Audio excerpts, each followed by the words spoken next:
Gran triunfo político del presidente Joe Biden. Se dirige a la nación para anunciar la aprobación de la ley que permite elevar el techo de la deuda. Pánico entre migrantes indocumentados en Florida. Tomar medios de transporte podría ser peligroso para ellos. Y quienes les prestan servicios también pueden enfrentar severos castigos. Estudiantes de primaria en California realizan emotivo cortometraje sobre la situación que viven los niños separados de sus padres por asuntos migratorios. Así iniciamos cierre de edición.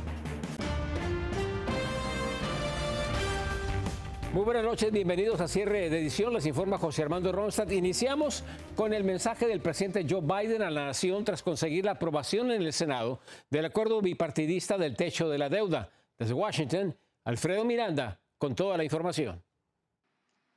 My fellow Americans.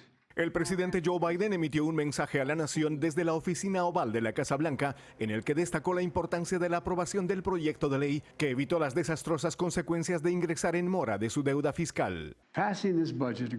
Aprobar este acuerdo presupuestario fue crítico. Lo que estaba en juego no podía ser más alto. Si fracasábamos, habían voces extremistas que querían llevar a Estados Unidos a la mora por primera vez en su historia.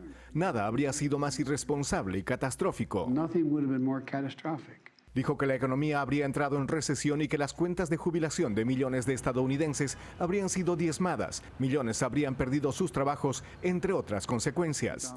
En tono conciliador, el presidente resaltó el trabajo bipartidista que le devuelve la tranquilidad al país.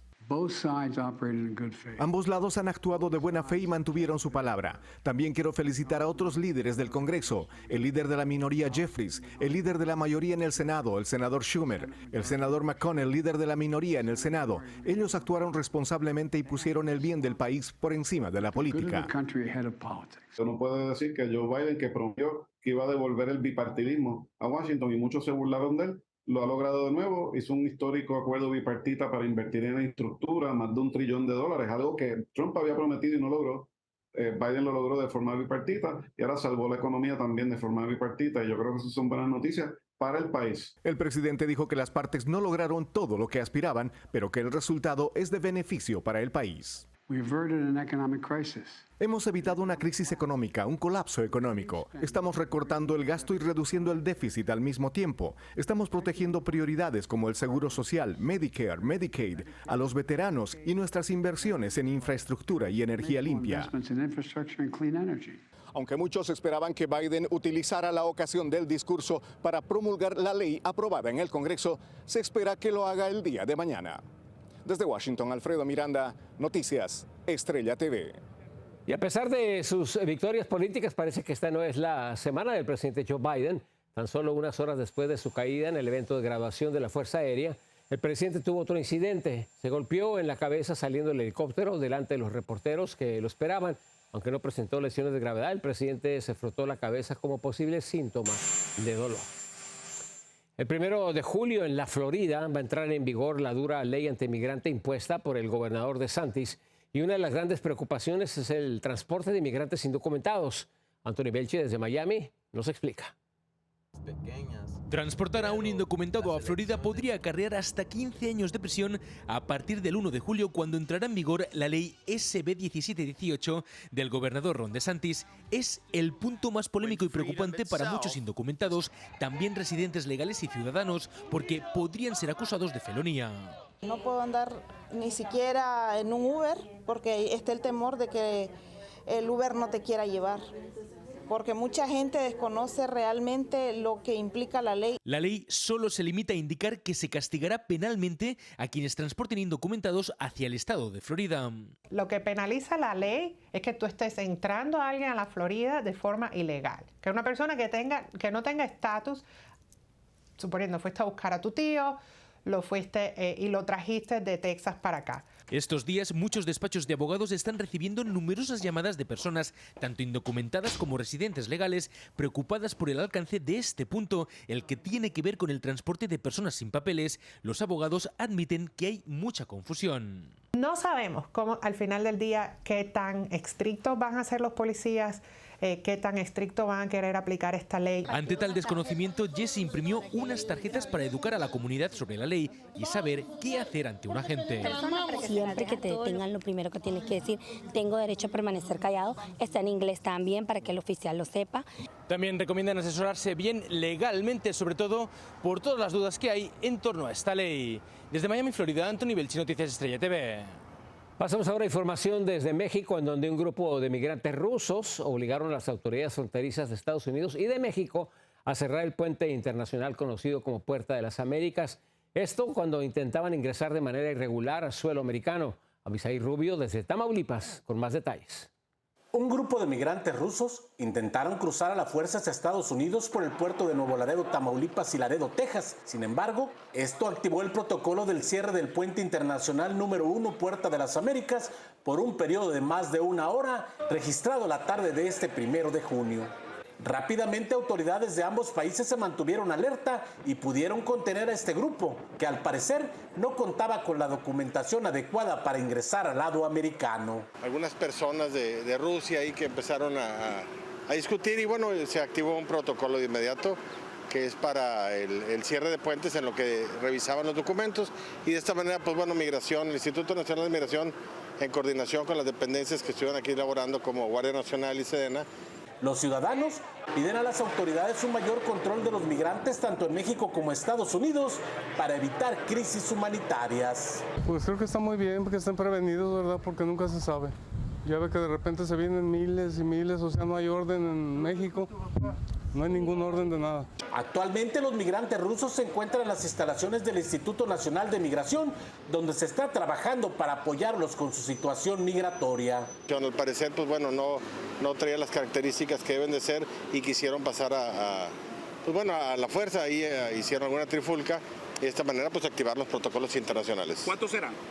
Alrededor de 12 personas. Las autoridades ya mantienen un trabajo en conjunto para una posible oleada de migrantes que quisieran entrar de manera indocumentada. Tenemos aproximadamente un mes que hemos estado trabajando alerta y hemos estado monitoreando las instalaciones del puente, si vienen personas migrantes o algo en el que se va a ocurrir este tipo de situaciones o se toman estas determinaciones. En el 2019, un grupo grande de migrantes, principalmente hondureños, intentó también entrar de manera ilegal a los Estados Unidos y fue reprimido.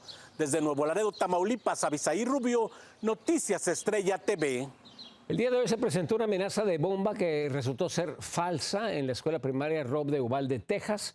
Es la misma escuela en la que hace un año un tiroteo dejó a 19 niños y a 2 maestras muertas.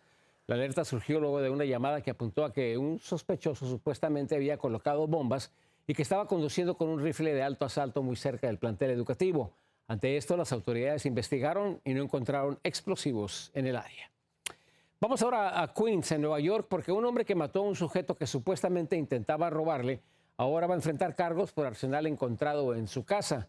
Aunque a Charles Fournier, de 65 años, no se le habían presentado cargos de asesinato, las autoridades ahora lo acusan de 25 cargos de posesión criminal. Esto después de encontrar en su poder más de 30 armas de alto asalto. Ante este hallazgo, las autoridades investigan las razones por las cuales tenía semejante arsenal en su posesión. Pasamos a la información de la India, donde este viernes un terrible y mortal accidente ferroviario dejó más de 200 personas sin vida y a cientos de heridos. Dayanis López tiene las impactantes imágenes y los detalles. Dayanis, buenas noches. José, muy buenas noches. Y esto fue verdaderamente aparatoso, este accidente, el cual involucró a 2 trenes. Y se habla de un tercero, pero autoridades hasta el momento no lo han confirmado. Y lo que se sabe hasta el momento es que más de una docena de vagones se descarrilaron de un tren. Estos cayeron a otra vía y fueron golpeados por un segundo tren de pasajeros que venía a toda velocidad y en dirección opuesta. 2 trenes de pasajeros descarrilaron el viernes al suroeste de Calcuta, en India, provocando hasta el momento la muerte de 209 personas y más de 900 heridos.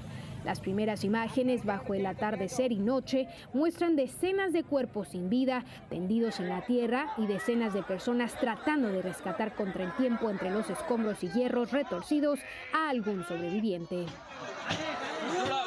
De acuerdo a información preliminar, primero de 10 a 12 vagones de un tren se descarrilaron y los escombros de algunos de estos cayeron a una vía cercana. Segundos después, un segundo tren en sentido opuesto se impactó con los escombros e inmediatamente 3 de sus vagones donde había pasajeros también se descarrilaron.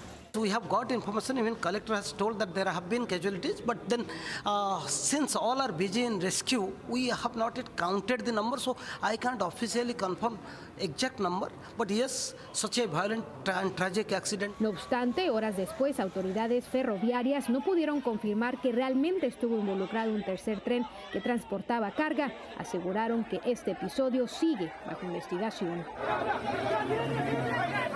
Mientras tanto, durante las siguientes horas, los rescatistas seguían removiendo cuerpos sin vida o buscando más heridos. Quienes vivieron para contarlo relatan que vieron heridos y muertos por todas partes. A algunos les tocó ver personas de todas las edades con extremidades rotas y rostros desfigurados.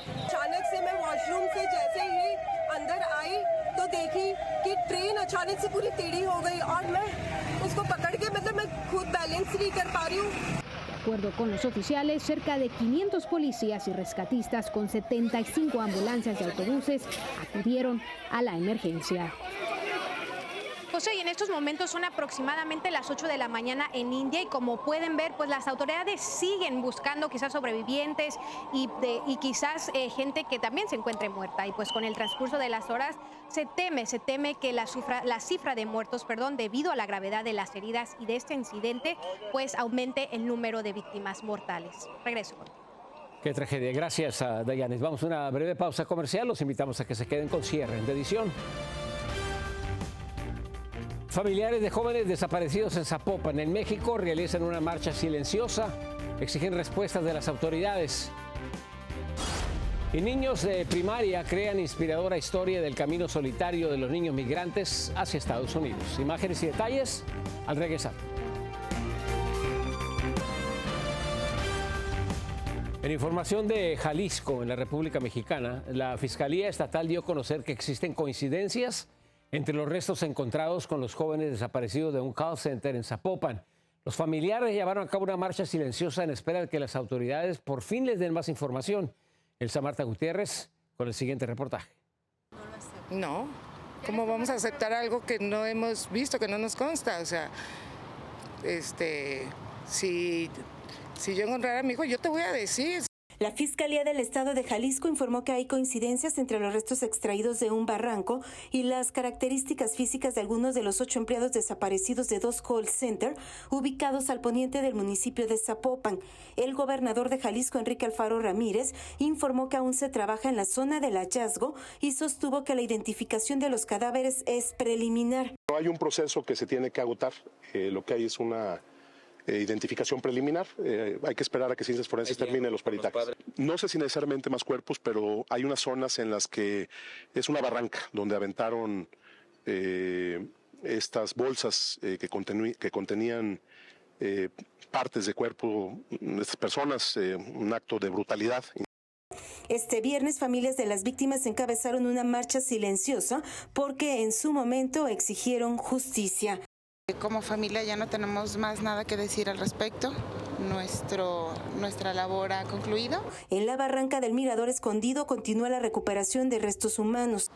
Hasta el momento se desconoce cuándo podrían estar los resultados de las confrontas de ADN que le realizaron a los familiares de las víctimas. Hoy encabezaron una marcha silenciosa. Desde Guadalajara, Jalisco, México, Elsa Marta Gutiérrez, Noticias Estrella TV.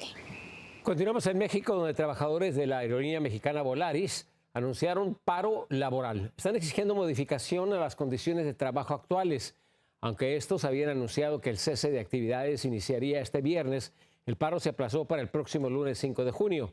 Ante esto, la aerolínea informó que por el momento, y subrayo por el momento, los vuelos siguen operando con normalidad. Después de la pausa tenemos más noticias. Quédense con nosotros. Ya es preocupante la cifra de muertes por fentanilo en la ciudad fronteriza de Tijuana, México. Estudiantes de primaria producen una película inspirada en la separación de niños migrantes de sus padres. La historia y las imágenes al regresar.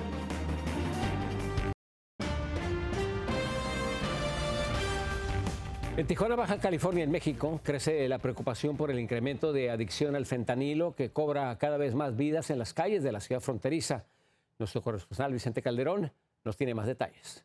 El fentanilo te engancha desde la primera vez. En su campaña contra las drogas, el gobierno mexicano sigue usando imágenes de calles estadounidenses llenas de adictos. Pero no hay día que en las calles de Tijuana no tengan que atender a alguien a causa de esta droga. Era más común en personas en situación de calle, pero ya no, ya lo encontramos en cualquier lugar.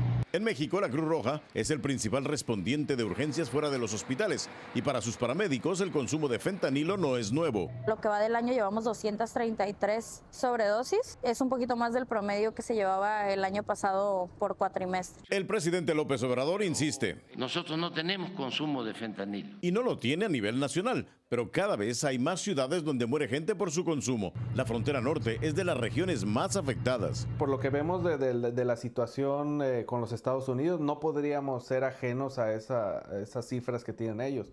Sabíamos que se estaba muriendo gente aquí positivo a eso y no lo estábamos cuantificando. Este mes se cumple un año del primer estudio de cadáveres con reactivos para fentanilo en Mexicali, la capital baja californiana. Más de la mitad de los difuntos en esa ciudad, colindante con Estados Unidos, habían consumido alguna droga y de ese 55%, el 33% sale positivo a fentanilo.